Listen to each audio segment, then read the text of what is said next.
sebelum beliau menjadi presiden, apalagi setelah beliau jadi presiden. Dan semua program-program yang dikerjakan oleh pemerintah pada hari ini yang diturunkan dari visi misi Pak Prabowo itu dalam kerangka untuk mengurangi kesenjangan tersebut. Misalnya soal anggaran, efisiensi. Pak Prabowo sudah mengatakan di MPR. Berkelanjutan dari pemerintah terhadap korban-korban yang lainnya. Untuk Afan datang para pejabat, tapi yang lainnya nggak ada. Untuk Reza, untuk Iko, untuk Sandi itu nggak ada. Acara ini dipersembahkan oleh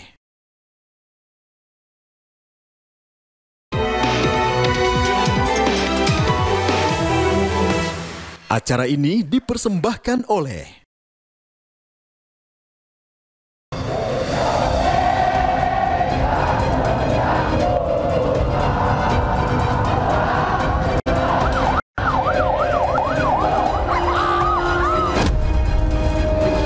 pimpinan DPR menyampaikan akan dilakukan pencabutan beberapa kebijakan DPR RI termasuk besaran tunjangan anggota DPR dan juga moratorium kunjungan kerja ke luar negeri.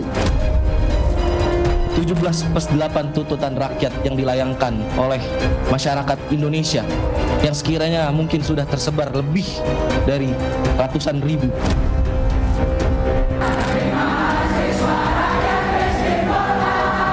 Kami dalam audiensi tadi juga sudah menyampaikan bahwa DPR akan melakukan evaluasi menyeluruh baik terhadap tunjangan maupun keterbukaan kegiatan DPR, itu termasuk yang di dalam 17+8.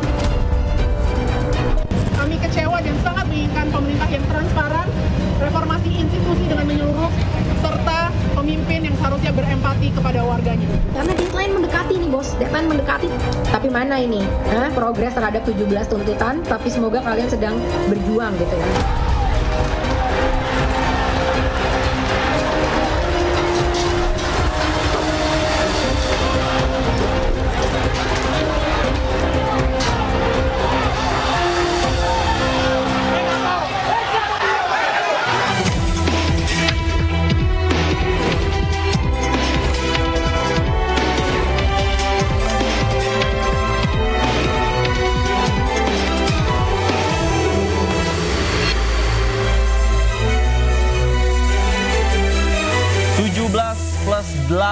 Bukan sekedar angka, ia adalah jeritan yang lahir dari rakyat, dari kampus, dan dari mereka yang menolak untuk bungkam.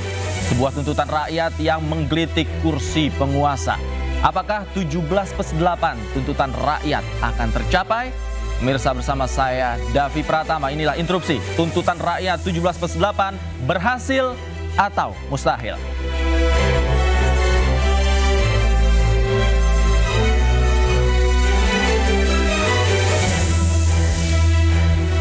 Pemirsa, untuk membahas diskusi kita malam hari ini, saya tidak sendirian. Sudah ada 4 orang narasumber di mimbar interupsi malam hari ini.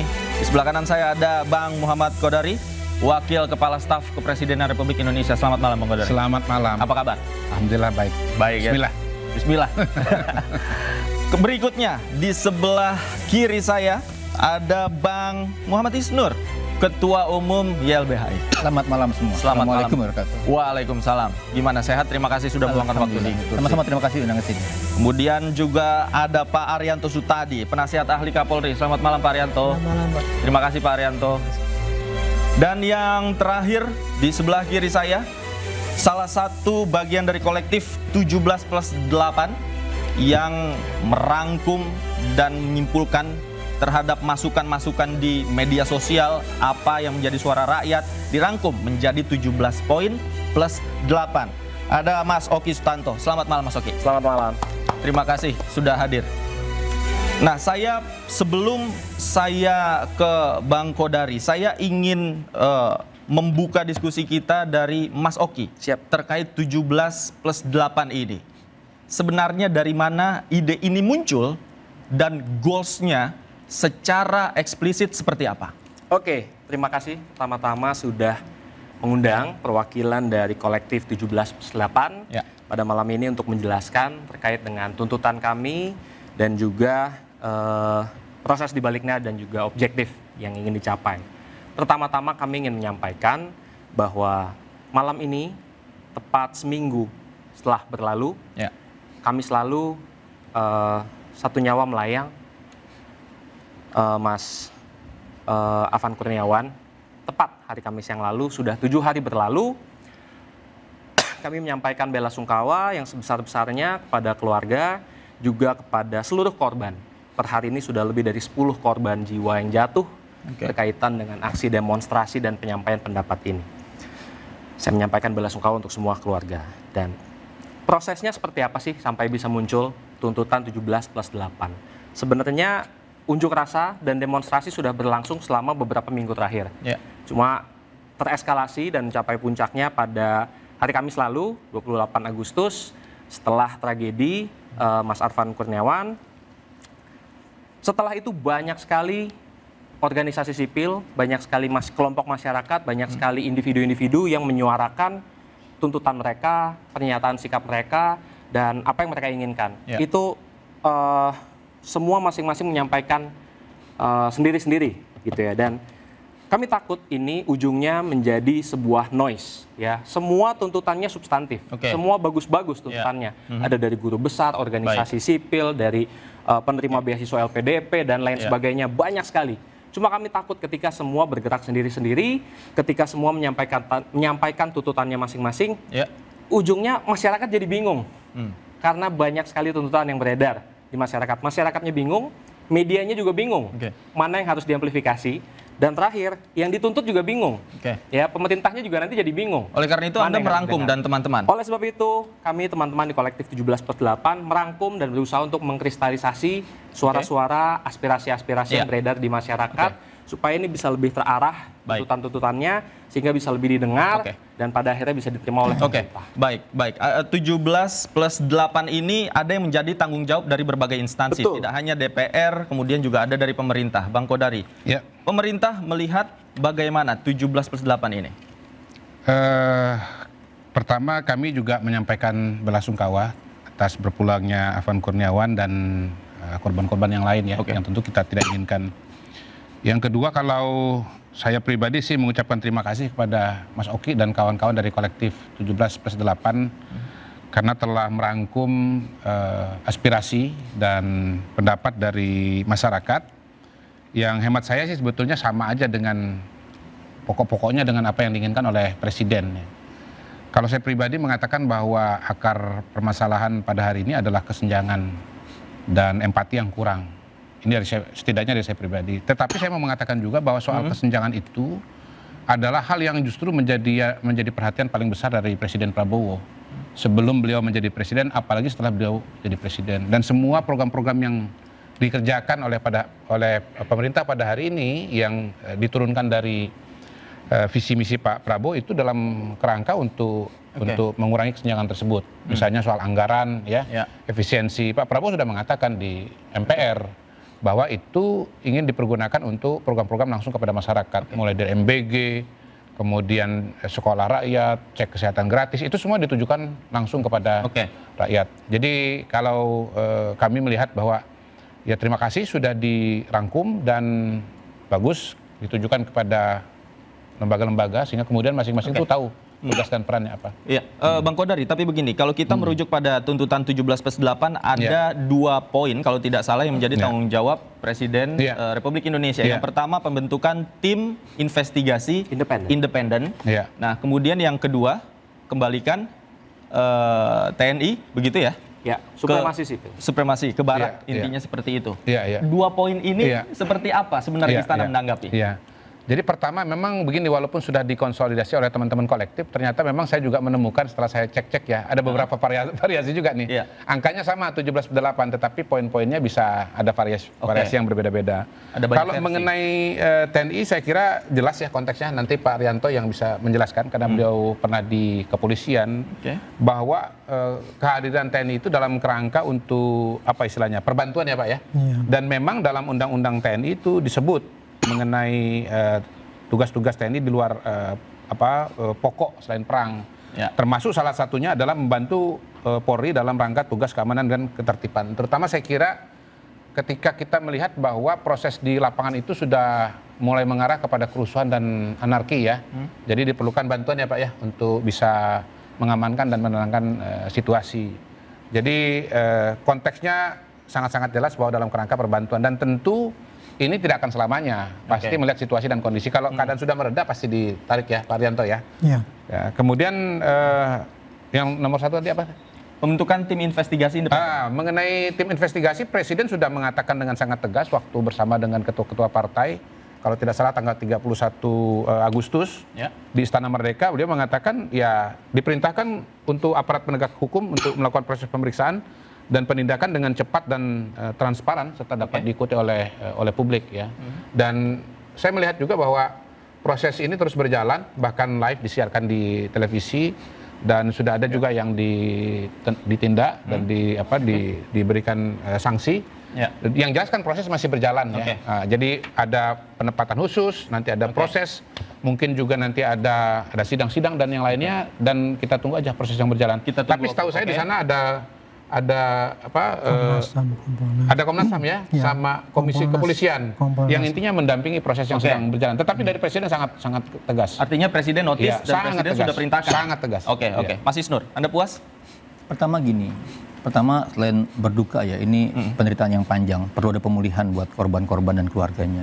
Jadi saya belum melihat respon yang berkelanjutan dari pemerintah terhadap korban-korban yang lainnya. Untuk Afan datang para pejabat, tapi yang lainnya nggak ada. Untuk Reza, untuk Iko, untuk Sandi itu nggak ada. Saya belum melihat respon yang sama. Apakah dinilai berbeda tiap-tiap yang korban itu? Satu. Yang kedua gini, sebagai sebuah dokumen inisiatif masyarakat sipil, ini kita perlu apresiasi. Mereka menggunakan metode compile dan analisis dari suara di sosial media. Dan ini yang harusnya dilakukan oleh pemerintah. Pemerintah harusnya dengan kemampuan intelijen, kemampuan pengetahuan, kemampuan pengelolaan kabinet harusnya bisa menangkap ini, bahkan lebih. Dan saya bertanya ke mereka apakah ini dokumen mati atau gimana, tapi mereka bilang ini living dokumen. Jadi besok bisa nambah isinya kalau ada tambahan-tambahannya. Dan tentu dalam waktu 2 hari riset ini punya keterbatasan. Tapi cara mereka mengkompilasi harapan masyarakat ini menarik, menjadi sebuah metode ya. Nah, yang kemudian adalah saya ingin lihat respon ini tidak terlihat di Presiden ketika memberikan tanggapan dan rilis kepada depan publik bersama tokoh masyarakat sipil. Misalnya gini, ada brutalitas aparat yang luar biasa. Catatannya LBHI ada 3.337 penangkapan, 1.042 orang luka-luka di rumah sakit. Itu nggak ada sama sekali permintaan maaf atau kemudian tindakan tegas agar kepolisian menghentikan brutalitas. Yang terjadi setelah perintah itu di lapangan semakin keras. Misalnya di Unisba kampus malah masuk gas air mata dan air kampus. Jadi ada peningkatan eskalasi kekerasan. Malah yang terdengar misalnya ucapan apresiasi untuk yang luka-luka. Tapi untuk korban, untuk masyarakat yang penuh penderitaan, yang penuh luka-luka, yang banyak sekali mendapat kekerasan, nggak ada perhatian buat mereka gitu. Itu tuntutan kedua. Jangan lupa ada reformasi bagaimana menangani demonstrasi, reformasi kelembagaan gitu. Dan yang ketiga malah ketika di sini disuarakan tentang percepatan TNI ke Barak, yang kita lihat malah TNI di jalan-jalan. Itu kan semua tidak sesuai dengan pengaturan ya, tujuan dan pembentukan TNI untuk pertahanan gitu. Jadi menurut saya harusnya pemerintah bisa menangkap lebih canggih dibanding ini. Dan yang kedua, ada menurut saya gagal paham pemerintah menangkap aspirasi seolah-olah hanya suara dari anggota DPR sehingga 5 orang dinonaktifkan gitu. Harusnya statementnya seperti Pak Kodari tadi. Presiden sangat perhatian terhadap ketidakadilan. Kami akan merevisi anggaran, pendidikan ditambah, MBG dievaluasi, pajak semua direvisi. Harusnya konsennya pada semangat itu direspon kepada publik karena inti masalahnya adalah di ketimpangan dan kemiskinan. Saya sepakat di situ. Nah, harusnya respon pemerintah tegas di situ. Apa misalnya ada 7-8 langkah cepat yang dilakukan mengevaluasi kebijakan. Karena kan bukan hanya di DPR. Kalau pemerintahan kita kan pemerintahan heavy-nya eksekutif sebenarnya. Justru keleluasaan atau kemampuan Presiden mengelaborasi perubahan lebih banyak dibanding DPR harus. Di samping permintaan maaf yang tadi juga permintaan maaf, penghentian kekerasan, membuka ruang yang luas buat berdemonstrasi, jangan lagi ada penghalang-halangan dan brutalitas. Baik. Pak Arianto, silakan. Baik, saya melihat ini dari kacamata polisi ya, karena saya polisi. Polisi itu tugasnya ada 3 kan, melayani, memelihara Kamtibmas dan menegakkan hukum. Nah, kasus yang terjadi sekarang ini itu merupakan tantangan berat bagi polisi sebetulnya. Karena apa? Karena ini kasusnya ya, yang terjadi adalah malapetaka bangsa ini ya, akibat daripada pelaksanaan unjuk rasa yang banyak sekali dan kemudian disertai dengan tindakan anarkis oleh penyusup-penyusup. Maka di sini kita melihatnya itu ada dua. Satu, di sisi satu, untuk melayani masyarakat yang menyampaikan pendapat itu. Sejak tahun 1998 itu ketika diumumkan pendapat di muka umum itu, desain daripada polisi di dalam mengamankan itu istilahnya bukan mengamankan unjuk rasa, tapi melindungi para pengunjuk rasa itu. Tapi di sisi lain dia karena tidak pernah unjuk rasa yang tidak disertai disusupi oleh tindakan anarkis itu, makanya kepada anarkis dia harus berwaspada. Disitulah kadang-kadang terjadi kesulitan kita untuk menyampaikan pada publik itu bahwa kita bukannya represif, tapi kita pada arah yang anarkis itu tadi. Kita tahan sampai di situ dulu, Pak Haryanto. Setelah ini kita akan kupas lebih dalam lagi. Pemirsa jangan kemana-mana, interupsi segera kembali.